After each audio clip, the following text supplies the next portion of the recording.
O 1º de maio é o Dia Mundial do Trabalhador.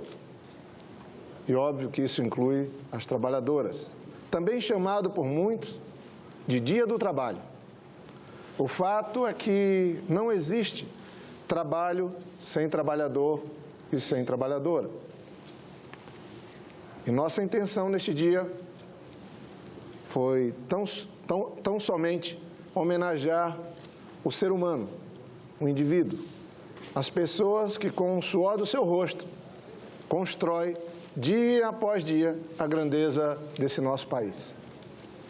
1º de maio é dia de comemoração, com certeza, mas também de reflexão e de luta. Comemoramos os avanços que alcançamos, refletimos sobre as condições de trabalho na atualidade e lutamos para garantir alguns justos direitos que ainda são negados às trabalhadoras e aos trabalhadores. É momento para discutir questões como o trabalho escravo, o trabalho infantil, a aposentadoria, o desemprego, a terceirização ou a regulamentação dela, o desemprego, a desigualdade de renda entre gêneros e raça, e assim por diante. A história da defesa dos direitos dos trabalhadores no Brasil não é tão antiga, por incrível que pareça. Esse nosso país, é bom que lembremos sempre, a história da humanidade é de milênios, a do nosso país, 5 séculos. Mas até 2 séculos atrás, nós vivíamos aqui a situação mais deprimente do ponto de vista da relação humana, que era a escravidão. Nosso país era o endereço do maior tráfico de escravos do mundo. E nós devemos, sempre no Dia do Trabalho, lembrar disso. E eu falo que não é tão antiga a regulamentação, a celebração do Dia do Trabalho no nosso país, porque eu tenho que voltar um pouco no tempo. O Dia do Trabalho, ou do trabalhador, ou da trabalhadora, ou o Dia Internacional dos Trabalhadores, é celebrado no dia 1º de maio, não só aqui no nosso país, mas em muitos países do mundo. E ele entrou no calendário em função de um episódio, acho que a grande maioria que sabe, mas é importante ficar nos anais. Um episódio que ocorreu nos Estados Unidos em 1886. Uma manifestação de trabalhadores nas ruas de Chicago, nos Estados Unidos. Essa manifestação tinha um propósito: discutir a possibilidade de se ter uma carga de trabalho diária de 8 horas. Esse era o propósito. E isso levou, no dia 3 de maio, houve um enfrentamento com a polícia e os manifestantes, com a morte de 3 manifestantes que lutavam pela jornada de trabalho de 8 horas. No dia seguinte, 4 de maio, uma nova manifestação foi organizada como protesto pelo ocorrido no dia anterior, tendo terminado com o lançamento de bombas e enfrentamento da polícia aos manifestantes. Os manifestantes, no enfrentamento, houve a morte de um agente. Na rixa que se seguiu, 7 outros morreriam. A polícia, reagindo, e parte desse enfrentamento das partes, abriu fogo sobre a multidão, matando 12 pessoas e ferindo dezenas. No segmento, 5 sindicalistas foram condenados à morte e 3 condenados à pena perpétua. Essa é a base da história dos 1º de maio. como surgiu, como se instituiu para celebrar. Esse episódio, lamentável por todos os aspectos, e que tem origem num direito sagrado, eu diria, de quem trabalha tentar estabelecer um limite para a sua exploração, por quem paga. Levou a mudar o calendário no mundo inteiro. 3 anos mais tarde, no dia 20 de junho de 1889, o Brasil estava nesse período criando sua república.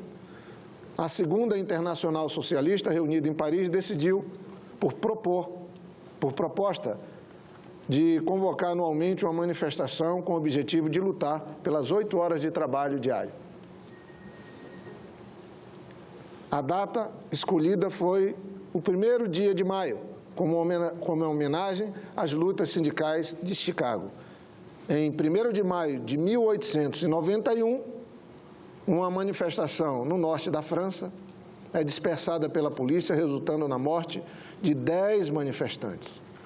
Esse novo drama serve para reforçar o dia como um dia de luta dos trabalhadores, que também, meses depois, na Internacional Socialista de Bruxelas, proclamaram esse dia como Dia Internacional de Reivindicação das Condições de Trabalho.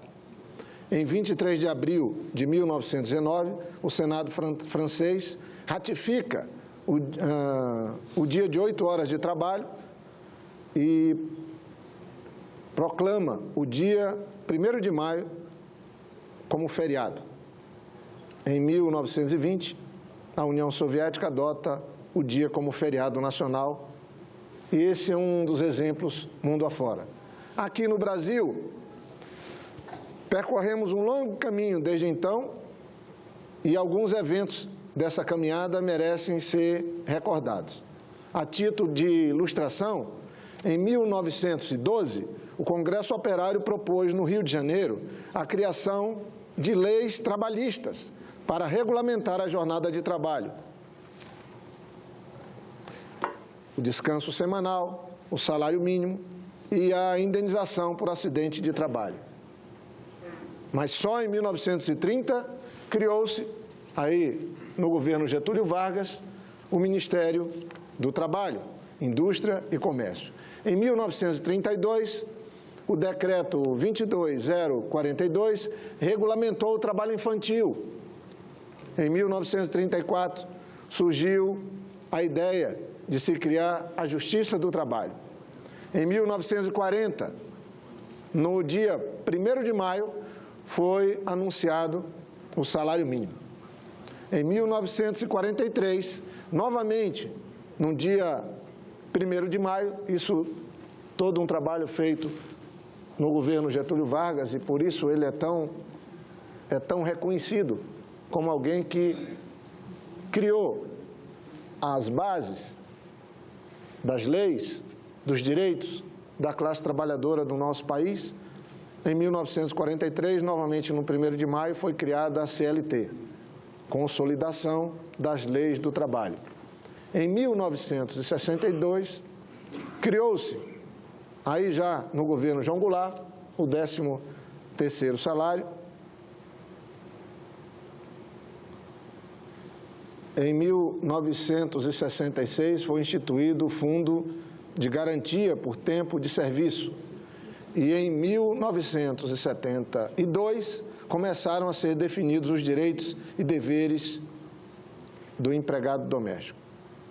E eu queria aqui fazer uma referência que no Senado Federal nós conseguimos também dar a nossa contribuição para regulamentar o trabalho doméstico no nosso país, que em muitas situações veio a suceder, conhecemos muitos exemplos, uma espécie de escravidão dos tempos atuais. A situação do nosso país é desafiadora. Depois do governo do presidente Lula e também do primeiro mandato da presidenta Dilma, onde criamos mais de 20 milhões no nosso país de empregos com carteira assinada, vivemos agora um período de aumento do desemprego, que alcança, segundo os dados do próprio Ministério do Trabalho, que alcança agora, e o IBGE, perto de 11%, chegando a 11 milhões de trabalhadores e trabalhadoras. Óbvio, num país continental como o nosso, com 203 milhões de habitantes, quando vivíamos um momento de prosperidade, de crescimento econômico, ter 6 milhões, 7 milhões de desempregados era considerado, inclusive, por alguns, como pleno emprego, tendo em vista que você tinha uma busca e uma oferta de trabalho grande, e isso implicava numa certa rotação de pessoas de posição de trabalho. Mas quando se vive um período de recessão, de falta de crescimento econômico ou de crescimento econômico negativo, qualquer número é muito grave porque não há oferta suficiente de trabalho para as pessoas que o buscam. E é nessa situação que nos encontramos, com perto de 11 milhões, ou em torno de 11 milhões de brasileiros buscando um trabalho. Queria concluir, então, dizendo que é preciso proteger o trabalhador e a trabalhadora e o trabalho. Nesses tempos onde as políticas visando fazer ajustes nos governos e visando também resolver erros cometidos, não falo só do nosso país, mas de países da Europa, de todos os continentes do mundo, a primeira fórmula que se busca, a solução mais fácil que se busca, é pondo uma carga maior ainda nas costas dos que trabalham. Ou, quando não, tirando direitos que foram adquiridos ao longo de anos e décadas. É preciso que o país coloque suas diferenças de lado, se reconcilie, descubra soluções para o impasse que vivemos. E nós defendemos que só tem um caminho para enfrentar esse momento. É fortalecendo a democracia. É defendendo a soberania do voto e respeitando essa soberania, que é base da democracia. Só conseguiremos construirmos um futuro melhor, um futuro próspero e justo por meio do trabalho constante, honesto e produtivo. E que fiquem registrados meus votos para que, a cada ano que passe, o 1º de maio seja cada vez mais motivo de comemoração. Muito obrigado.